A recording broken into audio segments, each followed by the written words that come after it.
tous, bienvenue sur cette vidéo, nouvelle capsule Conscience et Sens. Donc Florence avec vous pour parler aujourd'hui de 2 étapes pour transformer sa vie.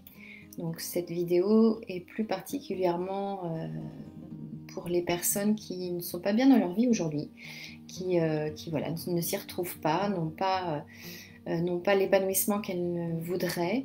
Et donc l'objectif de cette vidéo, et c'est pour ça que je vous invite à rester jusqu'à la fin, c'est de vous partager 2 étapes qui me semblent principales pour transformer sa vie, en tout cas pour initier quelque chose. Voilà, ce qui est important en fait déjà à mettre en avant, c'est qu'on est de plus en plus nombreux, j'en faisais partie, puisque ça a été aussi une phase de ma vie de vouloir transformer ma vie. Après, la vie c'est un long chantier, donc il peut toujours y avoir des choses à transformer.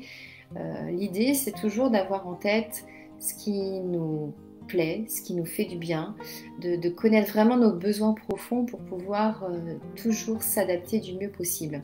En tous les cas, quand on a, on va dire, quand on passe par une phase où on est vraiment dans un ras-le-bol d'une vie qu'on a et qui ne nous convient absolument plus, voilà, c'est pas toujours facile de changer, de transformer des choses dans sa vie.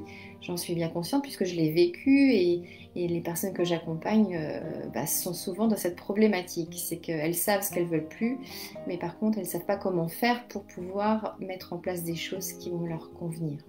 Et puis parfois il y a des décisions qui sont difficiles à prendre et qui peuvent prendre du temps, mais c'est ok. Le principal toujours, c'est d'avancer tous les jours un petit peu plus vers plus d'épanouissement et d'aller quelque part vers ses rêves. On a tous des rêves qui sont parfois un peu enfouis, un peu mis sous le tapis, mais en tous les cas, ils sont là. On a tous, à un moment donné, exprimé qu'on voudrait, qu'on aimerait vivre ça, vivre comme ça.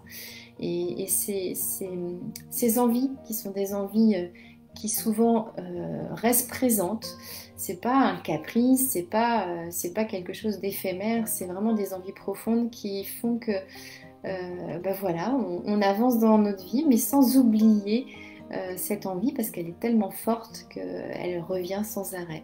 Et c'est cette envie-là qu'il est important de remettre en avant. Et puis d'avancer le plus possible tous les jours, un peu plus vers cet objectif qui vous est cher. Donc les 2 étapes que je souhaite partager avec vous, c'est une première qui est très très importante, souvent quand on n'est pas bien dans sa vie, dans un quotidien, pour diverses raisons, que ce soit dans le domaine professionnel, dans le domaine personnel ou parfois dans les deux. La chose la plus importante, c'est de s'autoriser à prendre un peu de hauteur, même si le rythme que l'on a est parfois tellement soutenu que c'est difficile. Mais c'est super important de prendre cette hauteur, de prendre du temps pour soi et de prendre du temps pour faire un bilan.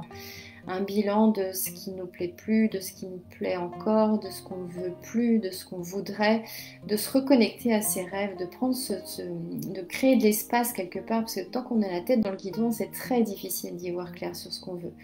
Et malheureusement, quand on fait le constat que notre vie ne nous correspond plus, pour autant on peut encore avoir la tête dans le guidon, mais c'est du coup difficile de voir clair sur ce qu'on veut mettre en place. Donc il est important de s'autoriser vraiment cette pause pour vraiment prendre de la hauteur sur ce qu'on vit, sur ce qui est bien et ce qui n'est pas bien, et surtout sur ce qu'on aimerait vivre. Donc ça, c'est la première étape qui me semble très importante. La deuxième étape, quand on fait le constat qu'on a effectivement le souhait de transformer plusieurs choses dans notre vie, donc si par exemple plusieurs domaines sont touchés, le domaine personnel, le domaine professionnel, le conseil que je pourrais vous donner, puisque j'ai aussi une expérience là-dessus, c'est de prioriser les domaines. Est-ce qu'il y a un domaine qui va être du coup à traiter en priorité, et lequel, parce que tout affronter de front comme ça, c'est très difficile et c'est épuisant. C'est pas impossible, rien n'est impossible quand on a vraiment la motivation, mais quand effectivement on remet en cause plusieurs domaines de notre vie en même temps, ça peut être compliqué. ça peut être très compliqué. Donc voilà un peu les deux étapes que je souhaitais vous proposer pour pouvoir être dans cette démarche de transformer votre vie, pour aller vers une vie qui vous plaît le plus, une vie qui correspond à vos rêves. Et pour ça, voilà, il est important de se reconnecter à ses rêves. C'est tellement beau de pouvoir rêver encore, de pouvoir croire que tout est possible. Mais ça se fait pas comme ça en claquant des doigts, c'est pas magique et il faut vraiment le décider et aller chercher finalement les bases qui nous donnent confiance dans la vie qu'on aimerait avoir. Donc voilà pour mon partage d'aujourd'hui. Je vous remercie pour votre écoute. Je vous invite à partager en commentaire si vous avez des questions ou même une expérience vécue. Et bien sûr aussi, n'hésitez pas à partager cette vidéo autour de vous si vous pensez que ça peut intéresser des personnes. Je vous remercie. Je vous dis à très bientôt. Ciao, ciao.